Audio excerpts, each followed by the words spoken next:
नमस्कार, मी मधुराज रेसिपी मराठीमध्ये तुम्हा सगळ्यांचं खूप खूप खूप मनापासून स्वागत।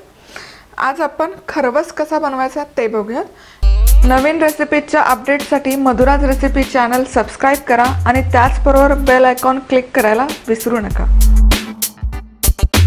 याआधी गेल्या वर्षी आपण इन्स्टंट खरवस कसा बनवायचा ते बघितलं, म्हणजे जर चिकाचं दूध नसेल तर खरवस कसा बनवायचा ते पाहिलं। आता इथे माझ्याकडे चिकाचं दूध आहे, त्या दुधापासून खरवस कसा बनवायचा ते बघूयात। तर इथे माझ्याकडे 1 कप म्हणजे साधारणपणे 250 ml दूध आहे खरवसचं किंवा चिकाचं दूध डेअरीमध्ये मिळतं। हा म्हशीच्या दुधाचा चीक आहे। यामध्ये आपण पाव कप दूध घालतो, हे पण फुल क्रीम मिल्क आहे, म्हशीचं दूध आहे। पाव कप गुळ घेतलाय, गुळ मी बारीक तुकडे करून घेतलाय। थोडंसं केशर आहे वर गार्निशसाठी, चिमूटभर आपल्याला वेलची पूड लागेल आणि चिमूटभर जायफळ। तर सगळ्यात आधी बाउलमध्ये हे चिकाचं दूध घ्यायचं। तर 1 कप म्हणजे साधारण 250 ml आणि पाव कप म्हणजे साधारण 60 ml।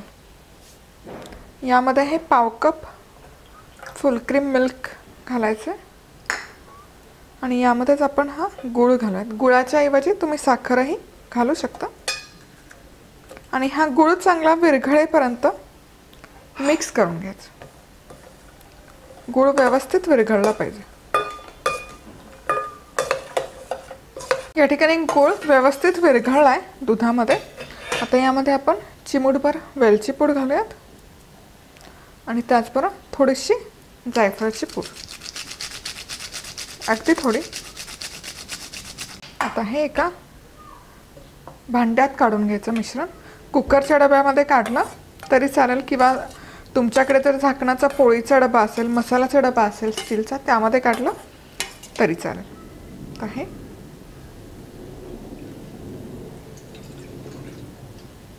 तर एका छोट्या भांड्यात मी हे खरवसचं मिश्रण काढून घेतलेलं आहे। आता आपण यावर गार्निशसाठी थोडेसे केशर घालूयात। केशर तुम्ही कुटून घातलं तरी चालेल। परफेक्ट। आता हे भांडं बाजूला ठेवूया। आता इथे माझ्याकडे स्टीमर आहे, तर स्टीमरमध्ये खालच्या भांड्यात पाणी मी गरम करून घेतलंय।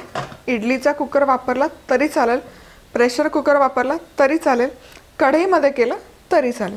फक्त खाली पाणी आपल्याला गरम करून ठेवायचं, त्यावर हे भांडं ठेवायचं। कुकरमध्ये करत असाल शिट्टी काढायला विसरायचं नाही। आता हे भांडं ठेवूयात स्टीमरमध्ये, झाकण ठेवायचं। तर हे झाकून मध्यम आचेवर 15 ते 20 मिनिट आपण हे स्टीम करून घेऊयात। तर इथे हे खरवस मी मध्यम आचेवर साधारण 20 मिनिट स्टीम करून घेतलं। आता आपण हे चेक करूया। मस्त ते खरवसचं भांडं बाहेर काढते आणि जस्ट चेक करूयात। मस्त सेट झालाय खरवस, तुम्ही बघू शकाल, पण हा खूप गरम आहे। आता एखादी सुरी किंवा टूथपिक घालायची मध्यभागी। जर याला दूध अजिबात चिकटलं नाही तर याचा अर्थ हा खरवस व्यवस्थित स्टीम झालाय। आता हा आपण पूर्ण थंड करून घेऊयात आणि मग याच्या वड्या पाडून घेऊयात। या ठिकाणी रूम टेम्परेचरवरच मी हा खरवस व्यवस्थित थंड करून घेतला, फ्रीजमध्ये नाही ठेवला। आता आपण हा कट करून बघूयात। आधी साइड्स आपण लूज करूया त्याचे।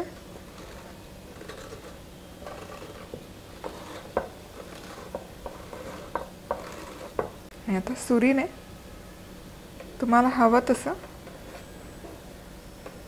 शेपमध्ये तुकडे करू शकता।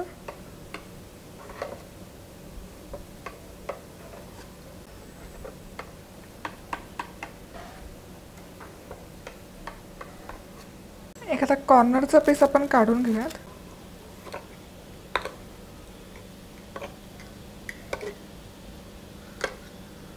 परफेक्ट। किती व्यवस्थित निघतं। साइडचे पीसेस काढून घ्यायचे पहिले, म्हणजे मग मधले पीसेस निघायला सोपं पडतं। खरवस मस्त दिसतं, खूप छान वड्या पडल्यात खरवसच्या।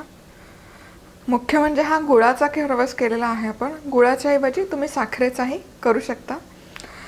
तर आज वेळात वेळ काढून तुम्ही ही रेसिपी पाहिल्याबद्दल तुम्हा सगळ्यांचे खूप खूप खूप मनापासून धन्यवाद.